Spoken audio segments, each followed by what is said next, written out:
আসসালামু আলাইকুম। এই হচ্ছে কি আমার ঘর। এই ঘরটার মধ্যে আমি থাকি আর কি। তবে আগের ঘরের চেয়ে আমার এই ঘরটা অনেক সুন্দর। দেখেন আমার ঘরটা একটু দেখাই আপনাকে। এই হচ্ছে কি আমার ঘর। ওটা হচ্ছে গিয়ে চুলা। ওই যে মানে চুলা না, মানে গরম হাওয়া বের হয় এখানে, প্রচন্ড ঠান্ডা তো এই জন্য। এই যে ওইটা। আর এটা হচ্ছে গিয়ে আমার রান্না করার জন্য ওই টেবিল। হ্যাঁ, ওই যে ছোট চুলাটা দেখা যায়। হ্যাঁ, ওটা হচ্ছে যে যে পানিগুলা ধুই, ওটা ফালাই। এটা হচ্ছে আমার ওই যে ডাস্টবিন, ওই যে সাদা ইয়াটা। আর ওই যেগুলা ডিম, ওইখানে আমার লাইট, ওটা এই লাইটটা জেনারেটর ওপেন হলে, আর ওটা হচ্ছে কি আমার পাওয়ার ব্যাকআপ। এ হচ্ছে কি আমার জামা কাপড় বা বিভিন্ন জিনিস রাখা।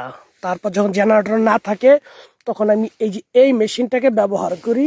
এটা আমাকে গরমই দেয়, তাপ দেয়।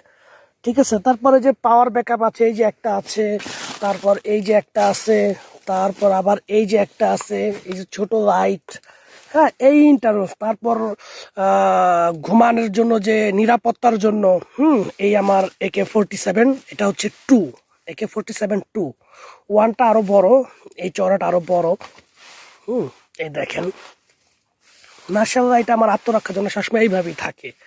কোন একটা শব্দ পাইলি আগে সাথে সাথে এটা নিয়েই এই এই এই দরজা বরাবর, এই যে দেখছেন, এই বরাবর দরজা তাক করে রাখি। আর ওই যে আমার দেখেন ড্রিঙ্কস, তারপরে এই যে লোশন, যাক মাশাআল্লাহ সব দিক থেকে আসলে ভালো। ঠিক আছে, এই ভিডিওটা অ্যাকচুয়ালি করছি আপনাদের দেখানোর জন্য, আর কিছু না।